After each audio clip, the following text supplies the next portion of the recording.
नमस्कार, राम राम। एक podcast in दिनों वायरल हो गया है। कन्नड़ अभिनेता हैं प्रकाश बेलावड़ी। ये पॉडकास्ट उनका है जिसमें वे भारत और भारतीयता आदि की बात कर रहे हैं और उस बात को आगे बढ़ाते हुए वे मुंबई में हुए आतंकी हमले की बात करते हैं 26/11। मैं समझता हूं कि उसके बारे में किसी को बताने की कोई आवश्यकता तो है नहीं। सभी जानते हैं कि वो कैसा भयावह आतंकी हमला था और उस हमले की सबसे मर्मांतक चोट जो है मुंबई के ताज होटल पर पड़ी थी, जिसमें कि दर्जनों लोग मारे गए थे आतंकियों के हाथों। और एक दिन तक वह पूरा ऑपरेशन चला था जिसमें कि आतंकवादी ताज के गलियारे में घूम घूम करके विध्वंस मचा रहे थे, हथगोले फेंक रहे थे, फोड़ रहे थे, लोगों को मार रहे थे। तब उस पॉडकास्ट में प्रकाश बेलावड़ी कहते हैं कि उस हमले के बाद जो है एक स्टडी हुई हार्वर्ड बिजनेस स्कूल के द्वारा, जिसमें यह पता चला कि वहाँ 500 गेस्ट थे उस समय, और जो होटल में काम करने वाले स्टाफ हैं उनकी संख्या 600 थी। उस होटल में 36 ऐसे एग्जिट थे जहाँ से कि लोगों के निकल जाने का स्कोप था। मतलब गुप्त द्वार होता है किसी भी बड़े ऐसे होटल्स में या ऐसी बिल्डिंग्स में जहाँ से कि आपातकाल में बाहर निकला जा सके। लेकिन उस भयंकर हमले के दौरान ताज में काम करने वाले जो स्टाफ थे जिनकी संख्या 600 थी, उनमें से कोई भी एक व्यक्ति उस गुप्त द्वार से बाहर नहीं निकला। किसी ने इस बात की चिंता नहीं की कि कभी भी जान जा सकती है और हमें जो है यहाँ से भाग जाना चाहिए। हार्वर्ड ने जब ये स्टडी की तो बहुत आश्चर्य में वे लोग पड़ गए और उन्होंने सबसे पहले रतन टाटा से बात की। रतन टाटा ने इसका कोई क्रेडिट नहीं लिया। वे जैसे अपने चिरपरिचित अंदाज में मुस्कुराते हुए टाल गए बात को। उन्होंने अपनी स्टडी जो है आगे बढ़ाई और उन सभी एम्प्लॉयज़ के बायोडेटा को खंगालना शुरू किया जो वहाँ काम करते थे।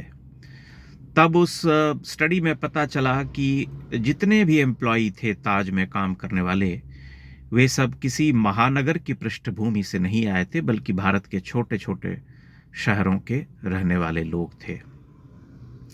तभी वे कहते हैं कि ये भारत और भारतीयता का जो मर्म है वह संभवतः, जिसे हम भारत कहते हैं, जो जनसाधारण है, जो छोटे शहरों से आता है, वहीं से उपजता है। जो धर्म की अनुभूति है कि धर्म क्या है, जो आपद धर्म भी हम कहते हैं कि आपत्ति में क्या होना चाहिए भारत के लोगों का धर्म।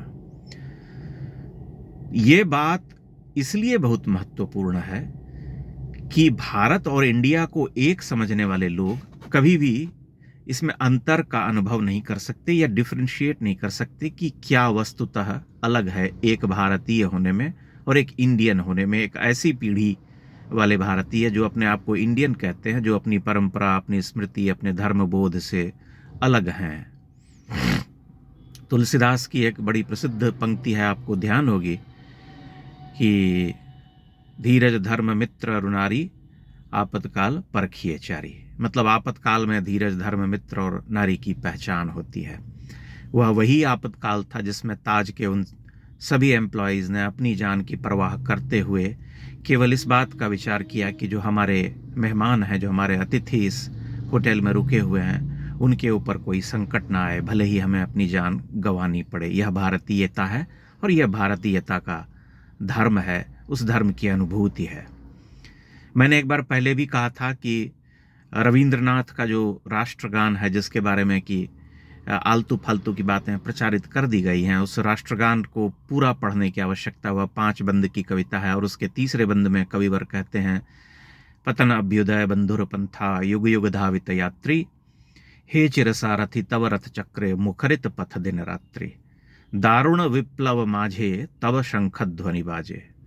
पतन अभ्युदय बंधुर पंथा, पतन और अभ्युदय के बीच में जो बंधुर पंथ है, जो कठिनाई भरा रास्ता है, युग युग धावित यात्री, उस पर चलने वाले युगों युगों से जो यात्री हैं, हे चिरसारथी तव रथ चक्रे मुखरित पथ दिन रात्रि, हे चिर सारथी, भगवान कृष्ण की ही बात है यहाँ पर, कि तुम्हारे रथ चक्र से यह पथ जो मुखरित है, उस पर युगों युगों से जो धावित यात्री हैं, उन्होंने इस देश को समझा है, वही इस देश का मर्म जानते हैं। इसलिए मैं इस बात पर हमेशा अडिग रहा हूँ कि जो भारत है, जो भारतीयता है, वो वस्तुतः उन्हीं जनसाधारण लोगों के कारण सुरक्षित है, जिन्हें हम कई बार बहुत साधारण या अनन्य साधारण समझ करके छोड़ देते हैं, इग्नोर कर देते हैं, उसे पहचानने से विमुख हो जाते हैं। मेरा अपना अनुभव भी यही कहता है, क्योंकि मैंने एक दो बार इसके बारे में पहले भी बताया है कि एक समय जब मंदिरों की खोज में मैं चंबल और बुंदेलखंड में भटका करता था, तब जो है मुझे ऐसे अनन्य साधारण लोग मिले, कोई रिक्शा वाला, कोई ई रिक्शा वाला, कोई पत्थर तोड़ने वाला, जिसके भीतर एक अदृष्टपूर्व धर्म का बोध था, मानवीयता थी। एक बार मैं चंबल में भटक रहा था एक मंदिर की खोज में, और मंदिर खोज नहीं पा रहा था, बीहड़ में था। नरेश्वर नाम से वह जाना जाता है, गुर्जर प्रतिहारों का निर्माण है, 1300 वर्ष प्राचीन मंदिर। 1.5-2 घंटे भटकने के बाद गर्मी के दिन में मेरी हालत खराब हो गई, और तब मैं एक जगह रुका जहां पर एक लड़का पत्थर तोड़ रहा था। वह साधारण सा युवक जो 20-25 वर्ष का होगा। मैंने उससे थक हार करके पूछा, उसने कहा बस यहाँ से चले जाइए, थोड़ा ही आगे है। मैंने उससे जो है एक तरह से अत्यंत ही विनय भाव में प्रार्थना की, क्या तुम मेरे साथ चल सकते हो, मैं भटक रहा हूँ। वह तो तत्क्षण जो है अपना काम छोड़ करके मेरे साथ ऑटो में बैठ गया और मंदिर तक ले गया। मैं उसकी सदाशयता से अभिभूत हो उठा, और मैंने कहा कि मैं बहुत धन्यवाद देना चाहता हूँ तुमको। वह हंसने लगा कि धन्यवाद किस बात का। मैंने कहा मैं तुम्हें कुछ देना चाहता हूँ। वह क्रोधित हो गया, बोला मैं बिल्कुल नहीं लूँगा। मैंने कहा मैं तुम्हारा बड़ा भाई जैसा हूँ। लेकिन तब भी उसे बहुत मनाने के बाद उसने एक छोटी सी राशि जो है अत्यंत ही अपराध बोध में डूब करके स्वीकार की, और मैं यह मानने के लिए विवश हो गया कि यही सच्चा भारतीय है, जिसके हृदय में धर्म जो है जीवित है। अन्यथा उसे क्या पड़ी थी अपनी रोजी छोड़ करके उस ताप में मेरे साथ भटकने की, वह तो अपना काम कर रहा था। मैं एक और उदाहरण देना चाहता हूँ। आज से 2 वर्ष पुराना है, जब अयोध्या में मंदिर निर्माण बड़े बड़े ज़ोर शोर से चल रहा था, तब एक वृद्धा से उत्तर प्रदेश में पूछा गया था कि सरकार आपको पेंशन देती है, क्या करती हैं आप? तो उन्होंने कहा कि जो पेंशन देती है सरकार, उसे मैं जोड़ जोड़ करके अपने पास रखती हूँ। जब राम मंदिर बन जाएगा तब मैं ये सारी राशि जो है वहाँ दान कर दूंगी। अब आप कल्पना कीजिए, एक अकेली वृद्धा विधवा जिसका सहारा था वो पेंशन, उस पेंशन को केवल भगवान राम के मंदिर के नाम पर वह जोड़ रही थी।